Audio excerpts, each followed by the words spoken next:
പാലക്കാട് മൂത്താൻതറ വ്യാസവിദ്യാപീഠം സ്കൂളിൽ നിന്നും കണ്ടെത്തിയത് മാരക സ്ഫോടക വസ്തുവെന്ന് police. Explosive act, juvenile justice act തുടങ്ങിയ വകുപ്പുകൾ പ്രകാരം പാലക്കാട് ടൗൺ നോർത്ത് പോലീസ് കേസെടുത്തു. RSS കാര്യാലയം റെയ്ഡ് ചെയ്താൽ കൂടുതൽ ആയുധങ്ങൾ ലഭിക്കുമെന്ന് CPM പാലക്കാട് ജില്ലാ സെക്രട്ടറി പറഞ്ഞു. മനുഷ്യജീവൻ അപായപ്പെടുത്തുക എന്ന ലക്ഷ്യത്തോടെയാണ് വ്യാസവിദ്യാപീഠം പ്രീ പ്രൈമറി സ്കൂളിൽ സ്ഫോടക വസ്തുക്കൾ വെച്ചതെന്നാണ് FIR. മാരക സ്ഫോടക വസ്തുക്കളാണെന്ന് ബോംബ് സ്ക്വാഡ് കണ്ടെത്തി. ഇത് നിർവീര്യമാക്കുകയും ചെയ്തു. സ്ഫോടനത്തിൽ 10 വയസ്സുള്ള കുട്ടിക്ക് പരിക്കേറ്റതിനാൽ ജുവനൈൽ ജസ്റ്റിസ് വകുപ്പും ചുമത്തിയിട്ടുണ്ട്.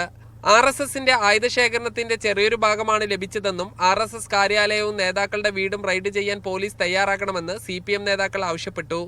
RSSന്റെ ഏതെല്ലാം സ്വാധീന മേഖലയുണ്ടോ ആ പ്രദേശങ്ങളിലെല്ലാം കലാപത്തിന് ഒരുക്കുകൂട്ടുന്നതിന് വേണ്ടിയിട്ടുള്ള ഇത്തരം ആയുധ ശേഖരങ്ങൾ ഉണ്ടാവും.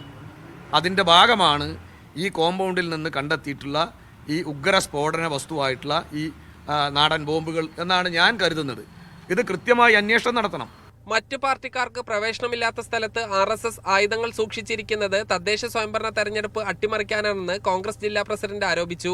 വരാൻ പോകുന്ന പഞ്ചായത്ത് തെരഞ്ഞെടുപ്പ് BJP മുനിസിപ്പാലിറ്റി പിടിച്ചെടുക്കാനുള്ള തന്ത്രത്തെ അതിനനുസരിച്ച് മുന്നൊരുക്കത്തിന്റെ ഭാഗമായിട്ടായിരിക്കും ഈ പറയുന്ന ബോംബും ഉൾപ്പെടെയുള്ള സാധനങ്ങൾ. സ്കൂളിൽ നിന്നും സ്ഫോടക വസ്തു ലഭിച്ച സംഭവത്തിൽ വിദ്യാഭ്യാസ വകുപ്പും അന്വേഷണം ആരംഭിച്ചു. പാലക്കാട് AEO അന്വേഷണം നടത്തും. RSSന്റെ നിയന്ത്രണത്തിലുള്ള സ്കൂളിൽ നിന്നും സ്ഫോടക വസ്തുക്കൾ കണ്ടെത്തിയതിൽ പ്രതിഷേധിച്ച് DYFI പാലക്കാട് DD ഓഫീസിലേക്ക് മാർച്ച് നടത്തി. മീഡിയ 1 പാലക്കാട്.